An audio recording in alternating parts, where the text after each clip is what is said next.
IP, IP, IP, IP, IP, IP, IP, IP, IP. Welcome to IP series, home to all things IP related, where I give you the stories, tips, and implications to business and creative decision concerning your intangible assets with real life case study. I am your host, Rita Anri Chinda. Subscribe and turn on your notification so you don't miss an episode. Cheers, guys.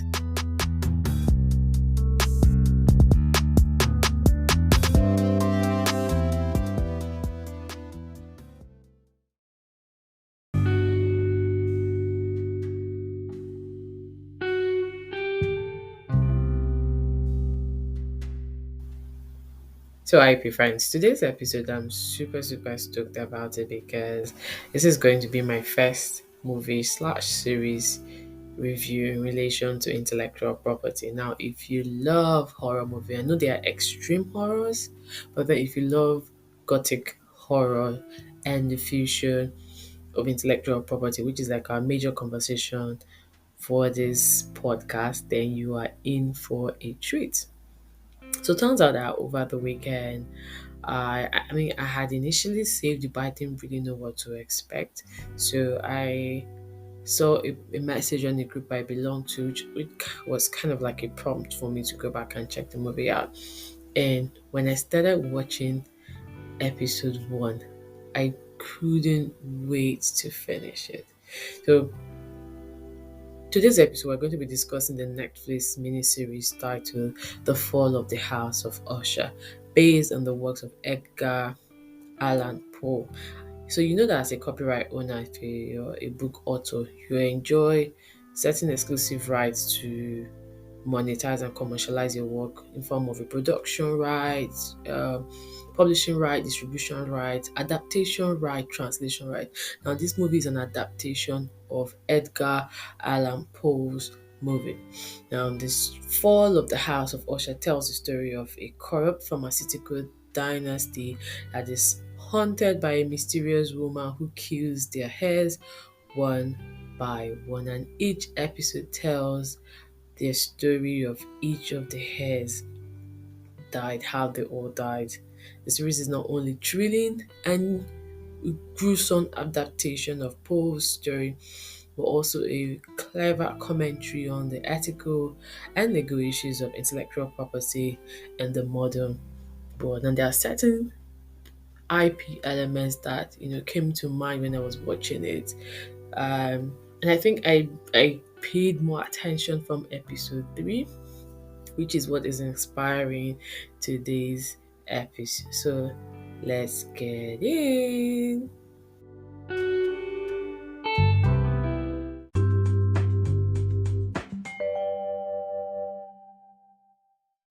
So my IP antenna basically stood in episode three, and this is how Camille L'Espanaye, one of the illegitimate children of Roderick Usher, who is the public relation head of Fortunato pharmaceutical. She was so obsessed with exposing and ruining her half sister Victoria La Fourcade, who is a gifted surgeon and the inventor of a revolutionary heart mesh device. Now, Camille snuck into Victorian's lab where she encounters a group of chimpanzees that are part of Victorian's experiment. She also meets Verna, the mysterious woman who is behind the Usher's mother, who ended up unleashing one of the chimps on Camille that resulted to her brutal death. However, like I stated, my antenna stood when Augustine Dupin, Augustine, if you've not watched it, I don't want to do spoilers for you, but Augustine Dupin was invited by Roderick Usher to come listen to his confession regarding how his children died. So they were having a conversation, you know, and Dupin was like, um, do you know that Perry died from using Monty? that they found Monty, which was a drug, in his system. It was like the autopsy toxicology report stated that they found Monty in his system. Then he asks Roderick, and he was like didn't bother to make lemonade out of that, And Roderick asks, "What the f is Monty?" And Dupin replies, "It's a street engineered derivative of Licodeine, your drug." Omo, I heard derivative. I was like, if people are speaking my lingo here, you know. I mean, when I watched this in the first time, it didn't really go ding ding ding, but I was like, okay, you guys are heading somewhere. And then later, um, so the conversation continues, and here's the interplay of IP that is my major focus for discussion today. And he goes, your drug has been modified, and I saw it from the counterfeit angle. People want to make quick bucks. They find a way to, like I said, do an engineered derivative of your product and put it in the market, and they're selling. So they take bits of what you have, but then they now create something new out of what you've created. So that's eventually enjoys a form of IP protection. Anyways, moving on to Roderick's story. So Roderick states he wished he didn't stumble on the drug.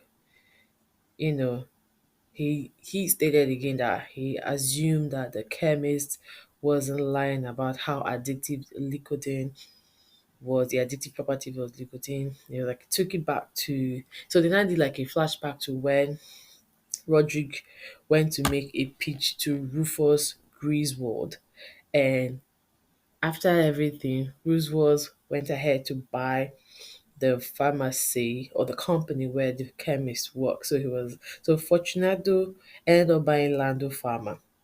And then that raised another IP, related issues.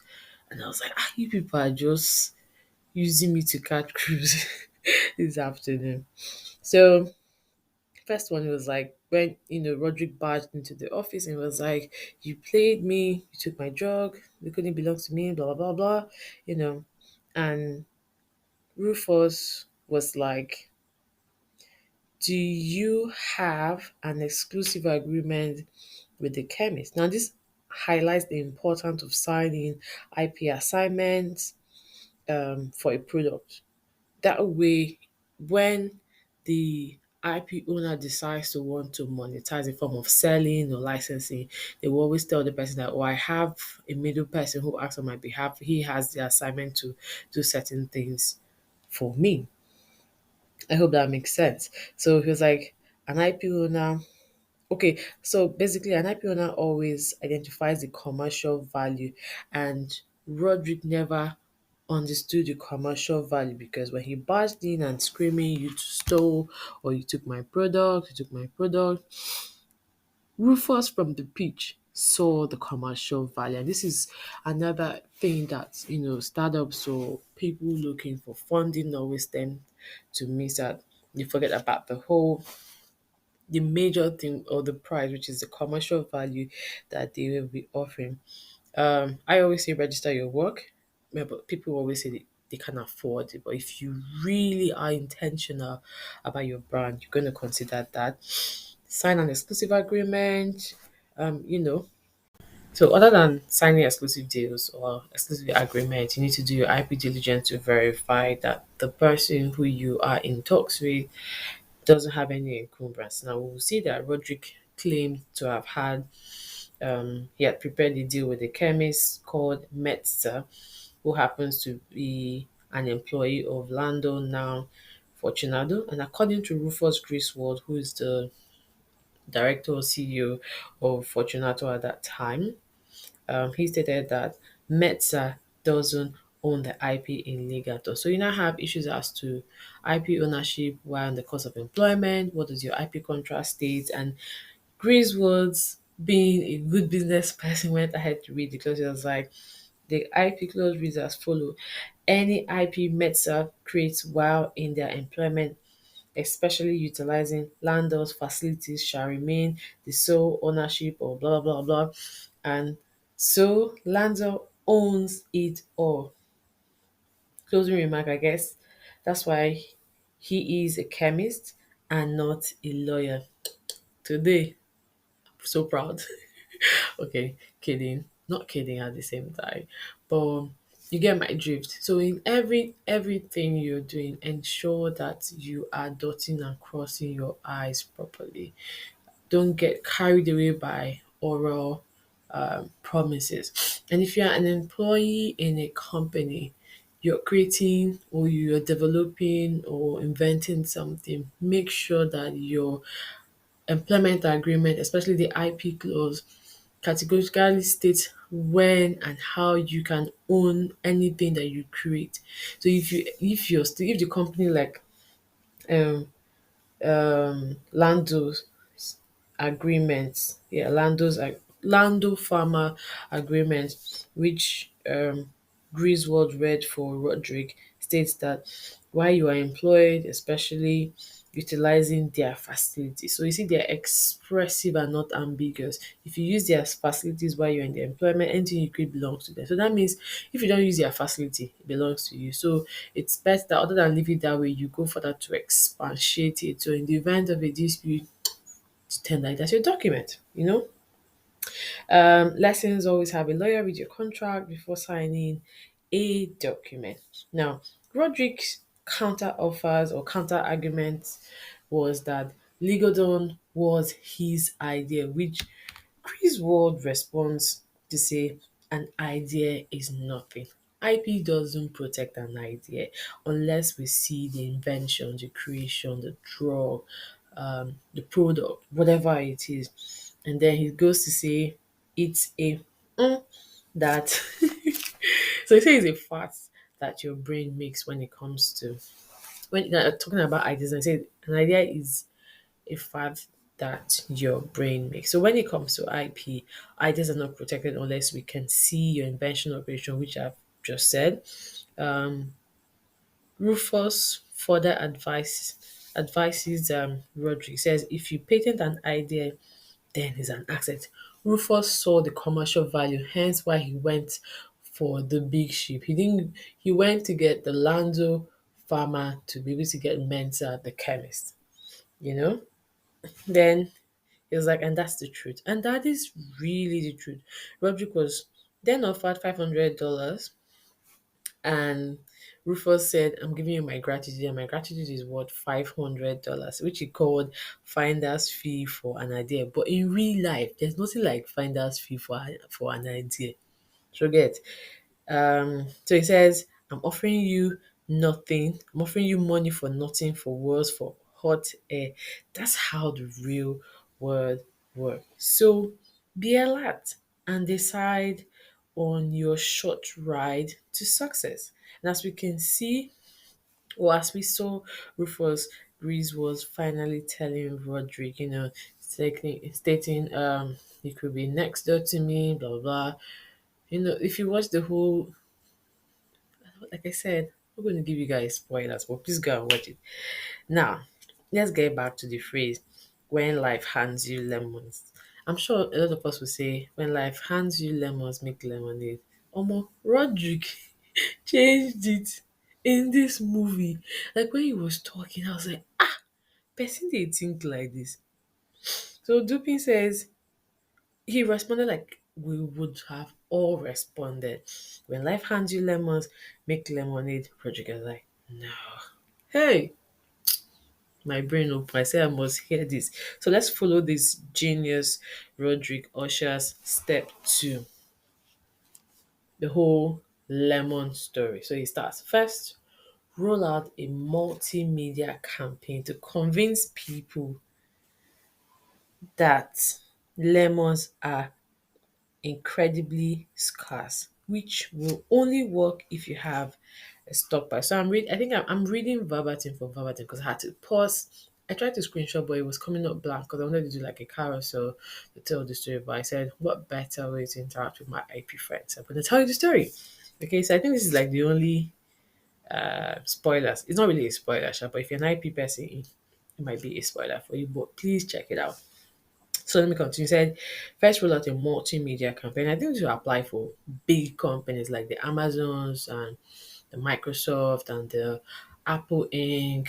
and the Barbie. I mean, when he said that, the first thing that came to my mind was Barbie. And I was like, I see where you're going. But anyway, it says, convince people lemons are incredibly scarce, which will only work if you stockpile, then you control the supply. Now it goes further to mention immediate bleeds. So lemon is the only way to say I love you.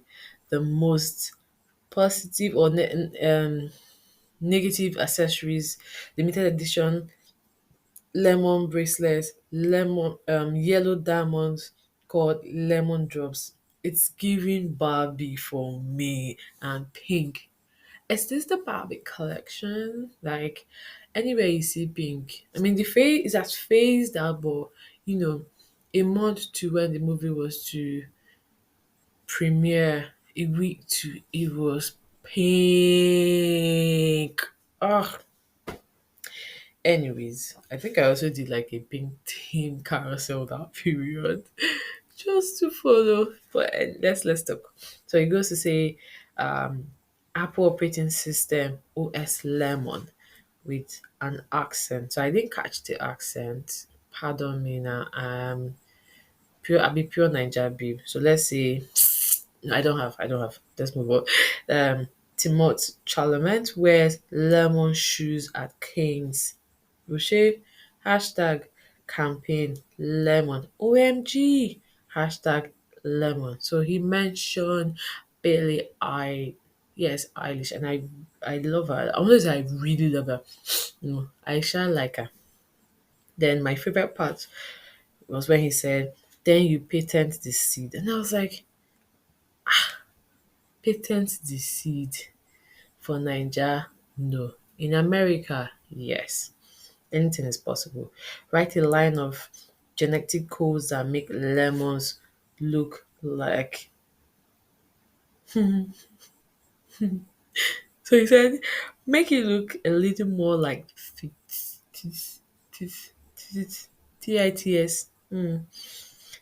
Lemon DNA sequence, you cross pollinate, get them circulating in the wild, and then you sue the farmers for copyright infringement. So the copyright infringement was where I really had a problem with when he said it because I mean I do recall um a case we had discussed in my master's levels about seeds.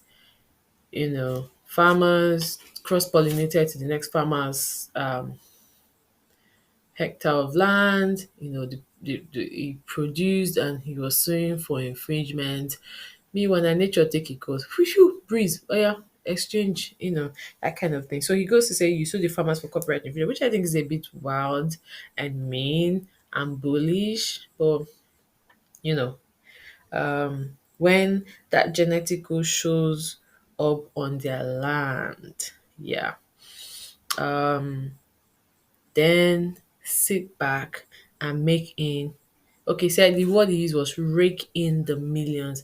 And then when you're done and you've sold the lemon pie, see the phrase there, they just shorten lemon, remove ON. So it's lempire for a few $billion. Then you make some fucking sorry, I'm not supposed to say that. Then you make some effing lemonade. Well, if you were watching or if you are watching episode 3 where Roderick finished telling Dupin this story, you see the way Dupin's mouth was open. That's how my mouth was open. And I was like, yeah, yeah. See how person sit down, analyze how you go break down, make money from all this. Like, he's not thinking about the shortcut. No, there are different ways to make money. I think I saw a publication recently on LinkedIn where someone was talking about how content creators, I think it was like a 5 step, paying something. Can't remember what it was. But Roderick's detailed strategy for me is, it's mind blowing.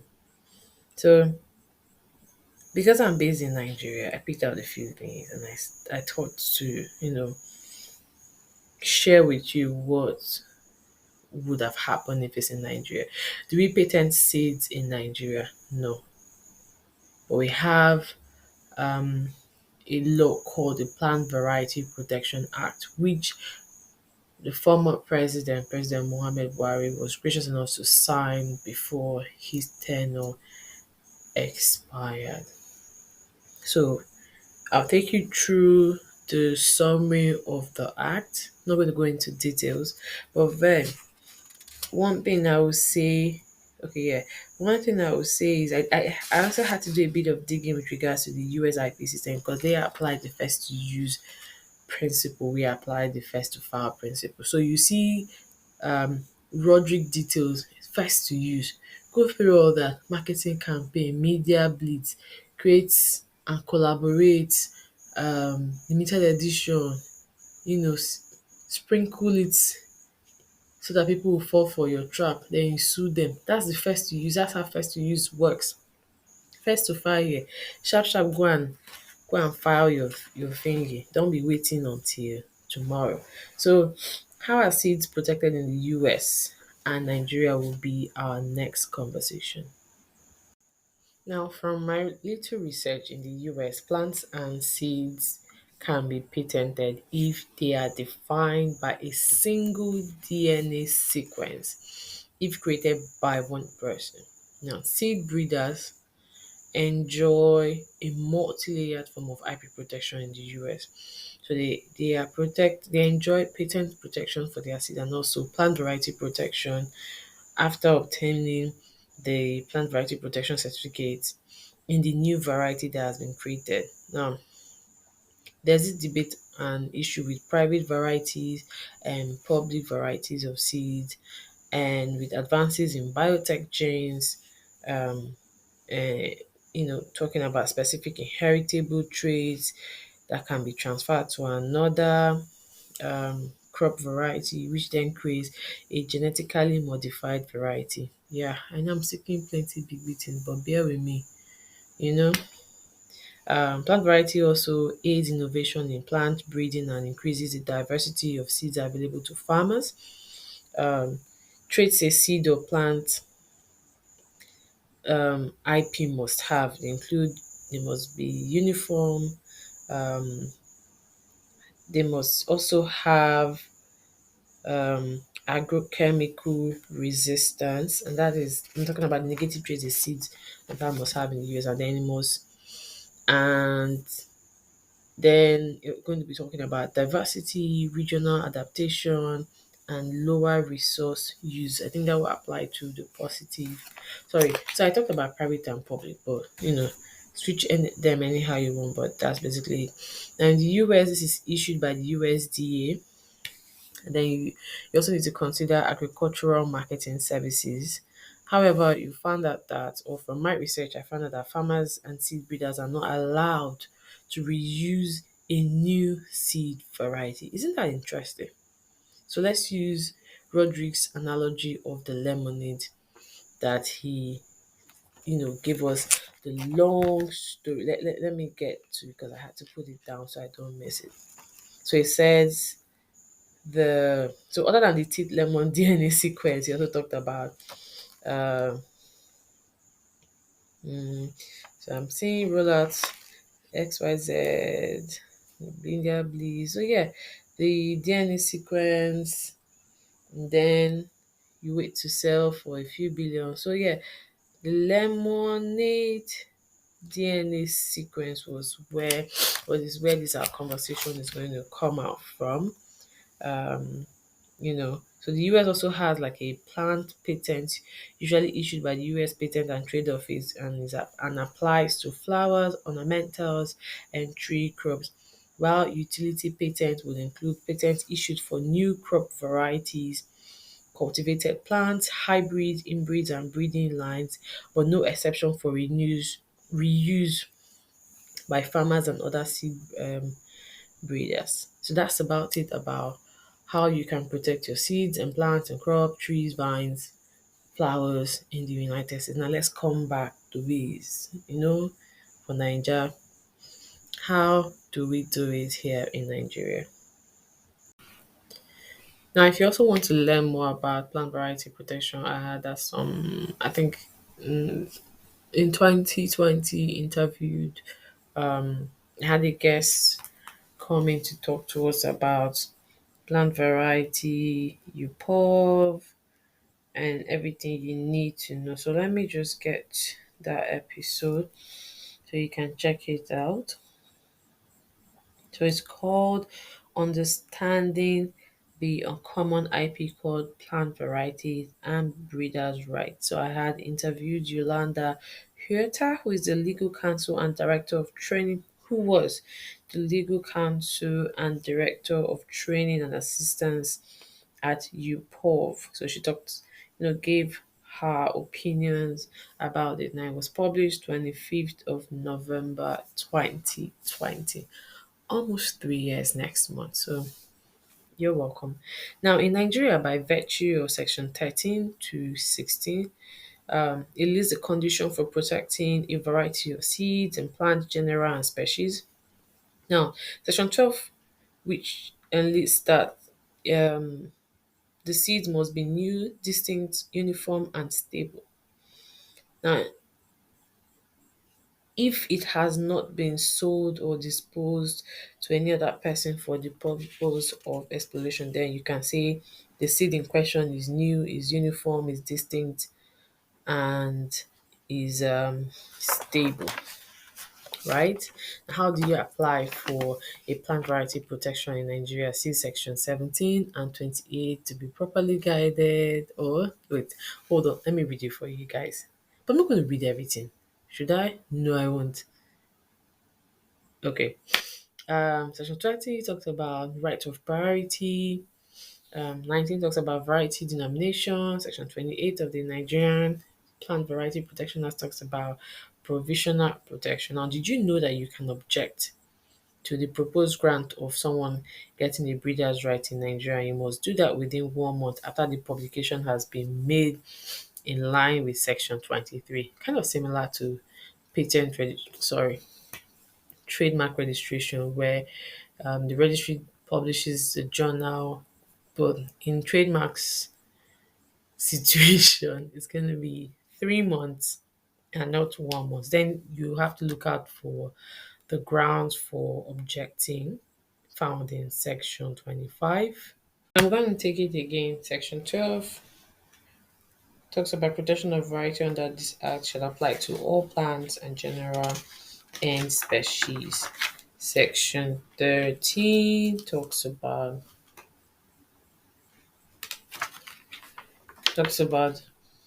conditions for protection, which is it must be new, distinct, uniform, and stable.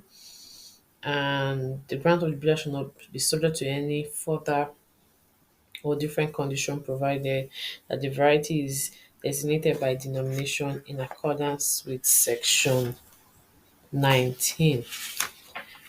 So section 19 talks about the variety denomination, which provides that the variety shall be designated by denomination which shall be its generic designation.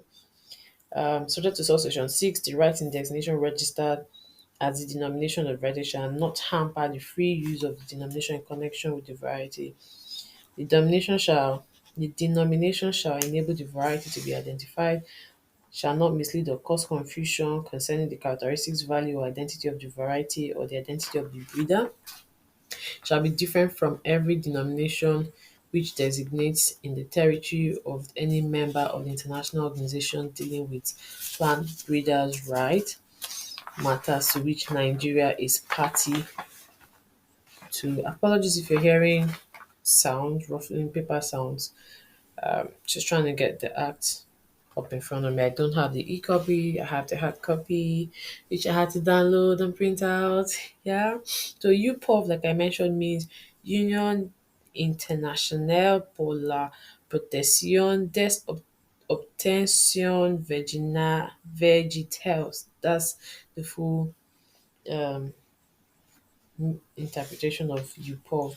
So sub 8 also gives registrar the The right to register the denomination, submit unless it consider the denomination unsuitable within Nigeria. Um, which other sections there? I'm trying to go through all the sections I mentioned. So section 20, filing date of an application. So the filing date shall be the date which the application was filed at the registry. Um, 21 talks about right of priority. Any breeder who has duly filed an application for protection of a variety, one of the member of international organization dealing with plant rights matters, which Nigeria is party to, shall enjoy a right of priority for a maximum period of 12 months, which shall be computed from the date of filing the first application, and the day of filing shall not be included in the latter day. You will benefit from right of priority. Let's see. Objection. Grounds for objection. You need to specify the grounds on which you're objecting the person's application. Include statement of facts alleged in support of your grounds, be supported by an affidavit or other proof where required. Um, so 25 says when you're objecting, you should state that the applicant, that's the person that applied, is not entitled to file the application. It contains a material that misrepresent the contents of the application do not apply with this act. And hold on. Okay, I think that's about it. Just three that you have to, you know, take into consideration. Then what are the the rights that a breeder enjoys? You can find that under section 29, which says that the breeder shall enjoy the production or reproduction or multiplication of the seed or plant general, conditioning for the purpose of propagation, offering for sale, selling or marketing, exporting, importing, stocking for any purpose. Now the breeder must give his authorization subject to condition and limitation. And then the acts refer to the previous right, which is production, offering for sale, shall apply to harvested material, including entire plants and parts of plants obtained through the unauthorized use of the propagating material of the protected variety. The products made directly from harvested material of the product variety falling within the provision of paragraph A. Uh, it shall apply to a variety that's essentially driven from the protected variety where the protected variety is not itself essentially driven. So it's a long section. Just take your time to read it. Sorry, my allergies is also acting up as well. What else? Defenses. So exceptions to breeders' right. You're not using it for it's for private use and non-commercial purpose, for experimental purpose, for the purpose of breeding another variety, and except where the provisions under section 29 4 to 6 apply. You know, for the list of agricultural crops specified by the minister, the breeder's right shall not extend to a farmer who, within reasonable limits and subject to the safeguarding of legitimate interests of the holder of the breeder's right, uses for propagating purposes on his own holding. Then exhaustion of breeder's right is section 31. So duration, how long do can a farmer or a breeder enjoy the right? So it says the breeder's right shall expire after 20 years for the date of the grant, except for trees and vines, whose breeder's right shall expire after 25 years from the date of grant. So I think I'm going to wrap up that. Um, yeah, I think that covers the whole. And then the jurisdiction to hear dispute related to this is the Federal High Court as defined by Section 56, which is the interpretation section.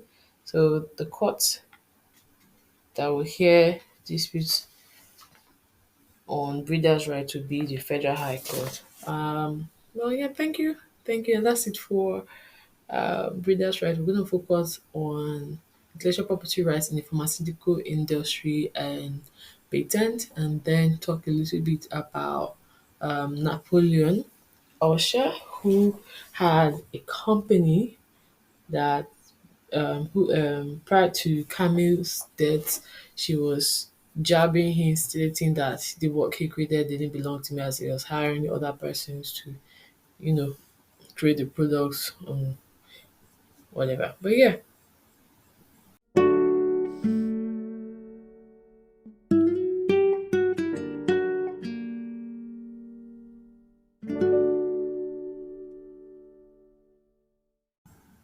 fun facts I prefer and that I discovered about the names of the characters. That means the heirs of Roderick Usher were from Edgar Allan Poe's stories and poems. For instance, Frederick is from his first printed short story titled Metzengestern, a tale in imitation of the German, and his death was inspired by one of his stories titled The Pit and the Pendulum, which is also the title of the episode that Frederick died. Then you also have Victorian Lafourcade, whose death is based or was based on Poe's story, The Telltale Heart.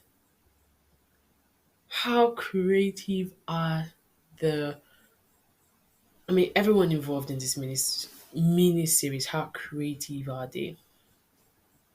You get?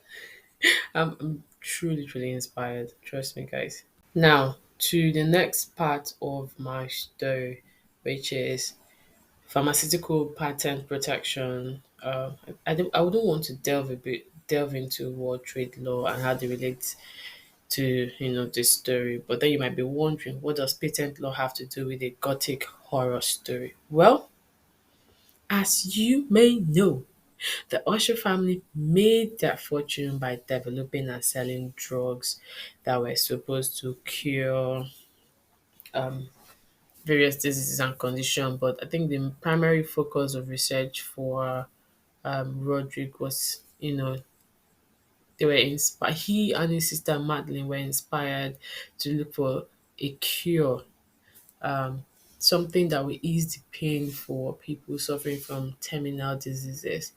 And they also use their influence and wealth to do a lot of things. And we saw how Verna came into the whole picture, and then 40 years later, all the things, all the Baba things, all the things they had done started to catch up, you know, with them. They use their influence and wealth to secure patents for their products, prevent companies from producing cheaper and safer alternatives. They also got monopoly over the market. Um, there's also that case, I think that was the first episode, and that's how Perry died with the acid baths in the sex orgy scene. I shouldn't be saying that. I hope they don't ban this episode, shall we just cry for it, people. But IP rights in the pharmaceutical industry for me would, you know, first we talk about what IP rights are. And these are legal protections that grant the inventors and of inventions such as drugs the exclusive right to use, to produce, and sell them for a certain period of time, 20 years. The main types of intellectual property in the pharmaceutical industries are patent, trademark, and trade secrets. Patents are granted for new non-obvious inventions such as new drugs or new methods of making drugs. It also gives the patent holder the monopoly to prevent other people from making, using, or selling the patented invention for a limited period of time. So if you recall Roderick's meeting with Rufus when he went to make that pitch, remember? And his statement to Dupin, he regretted, or he said, "I do not own legal tools." He did not create it. Some other person created it and assigned or licensed or waived their right or whatever they did to Legoton. So patents is meant to incentivize innovation by rewarding the inventors with a temporary monopoly and allowing them to recoup their research and development costs, which is why I would say for pharmaceutical drugs that are rather expensive, you find that people might want to create pirated versions or street engineered derivatives such as Monty, so they still get the same experience but at a cheaper and lower interpret. I don't know if that makes sense. Please let me know if it makes sense. There are also regulations in terms of creating affordable medicine in a matter of life and death, such as when we had the COVID, the pandemic, that conversation was being had. Politics everywhere, IP waivers, discussions, etc., etc. Um, you look at the minimum standards that have been set for protecting and enforcing of intellectual property rights, such as patent. You also be talking about the truce agreement, which is supposed to balance the interests of patent holders and public health by allowing some flexibilities and exceptions for countries to protect their citizens. For examples, countries can issue compulsory licenses which allow them to produce or import generic versions of these patented drugs without the consent of the patent holder in cases of national emergency or public policy crises. Um, and Nigeria has that provision under the Patent Act. But I think, if I recall from what the law provides, is that you have to go through the court to be able to enforce that. Um, um, but yeah, you have to go through the court to be able to enforce that. There are also talks as to whether they should extend the patent term beyond 20 years, and also conversation on prohibiting compulsory licensing and parallel imports, um, which may end up preventing generic drugs such as Monty that was listed in the movie. You know, can also make it harder or impossible for developing countries. I don't know why. I think so. I think as at 2013, 2014, 2015, Nigeria was still categorized as a least development country or least developing country (LDC). You know, um, for diseases or viruses or pandemic related situations like the monkey. I think the monkeypox last year, COVID, 2020. So, what does this then have to do with the Usher family? As you may have guessed, Fortunato Pharmaceutical was one of the main beneficiaries, I would say, of this whole international. I'm looking at it from from the real world now. You know, um, there's political clout and lobbying power to influence and push for certain things, which was why duping was so focused in trying to get justice because he felt that the Fortunato pharmaceuticals were not doing a good job. People were dying and getting addicted, and it's like consequences of how pharmaceutical patent protections and what trade law will basically interplay. Then trying to get my thoughts now, but forgive me. So let's talk about the downside of pharmaceutical patent protection. Now, if you create monopolies and barriers, it can create not if we it can create monopolies and barriers to access for essential medicine, especially for developing countries. Right, talk about the case of COVID. Um, which some of these diseases require effective and affordable treatments, but often the patented drugs are too expensive or unavailable. I think his wife Judo was on a high dose of medication, and the fact that she was immune to being addicted to it, something like that, made her the miracle case. And also the push from Victoria trying to work or get the heart mesh device device working. That's another patented work. So patent will basically protect the functionality of how that product will work. Patent basically focuses on um, solving issues in the society. Now, let's look at it from the Nigerian aspect. How can Nigeria balance the interests of patent holders and public health? How can Nigeria ensure that its people have access to the medicine they need while also respecting the intellectual property rights of innovators? I think I saw a publication couple of hours or days ago where they said the federal government has given 14 patent holder their certificate, which is nice but small. But then we're getting there. So these are some of the legal and policy options that Nigeria can explore. I already talked about compulsory licensing, which is a mechanism that allows the government or a third party to produce or import generic versions of patented drugs without the consent. Then government uses like a similar mechanism for compulsory licensing, but it involves direct use of patented drugs by the government or its authorized agents for its own purposes, such as public health services or national defense. And they don't need the license. They don't need to obtain license from a patent holder because, as we know, when you talk about IP, CPA, which is consent, permission, authorization, is very important. However, for government use, they still have to pay a fair remuneration to the owner of the patent. They have parallel importation, which is another mechanism that allows the importation of cheaper drugs from other countries. I think a few months back we heard in the news that GSK and the rest were leaving Nigeria, and conversations were coming up as to how will people be able to afford the drugs. What will happen in this case? We're going to opt for a parallel importation where we import cheaper drugs from other countries that will be sold at lower prices in Nigeria. But now the economy is not smiling with anybody right now. So I don't know if it's going to be sold at lower prices or we're going to assume that, oh, this is more affordable. But then this will now create price competition and then lower the cost of medicine for consumers.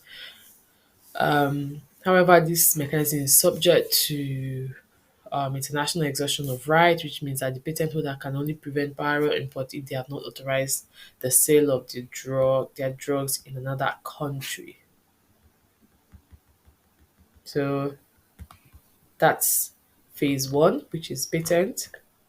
Phase two is trademark. Trademarks protect distinctive signs such as names, legal tone, Monty, you know, Fortunato, Lando Farms, logos, symbols that identify and distinguish the product or services of a particular source from those of others.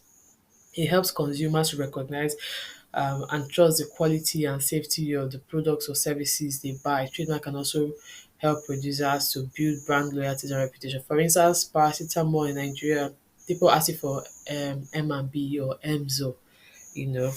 That's what trademark does. Trade secrets are the confidential information that gives a business an edge over its competitors, such as formulas, processes, methods of production.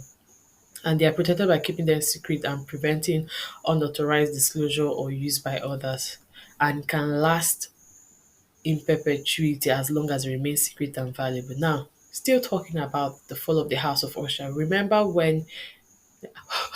So if you've watched it, remember when?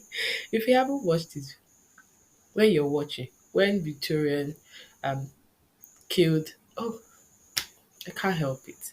Okay, Vicky, the doctor, she died. She killed. Let's talk. So she died, right? And the police had to come into her place to do the investigation and stuff. And then Pin, Otto Pim, their lawyer, was on standby. So when the police took something, they were like, no, you can't take that. That's our intellectual property. No, you can't take that. That's our intellectual property. And the officer was upset. He was like, is it going to keep doing this over and over again? I was like, yeah, and then they had to ask them, said, I mean, I liked how diligent Pete was, as the lawyer was, and the emphasis he tried to make in terms of uh, each of the various type of intellectual property. So I saw it from the IP aspect when Pim was in it, was like, can't take that, that's an intellectual property. And I was like, yo, man, that's trade secret. You don't want another person to get access into it. You don't want it to fall into the wrong hands. So yeah, I've talked about the three main components. So you remember where I said when Roderick was telling Dupin about the Lemonade story, I talked about putting the seed in the wild and then sue for copyright infringement. Maybe that was not the right type of infringement of IP you should have mentioned, but an infringement basically is when someone um, uses your work without your consent, permission, or authorization for monetary purposes, basically.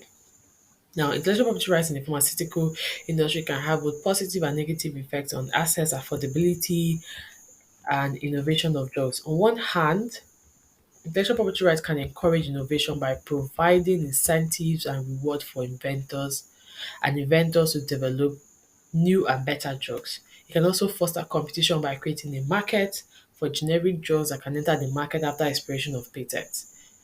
On the other hand, intellectual property right can also restrict access and affordability of drugs such as Ligoton by creating barriers for generic manufacturers and generic manufacturers like Monty and limiting the availability of low cost alternatives.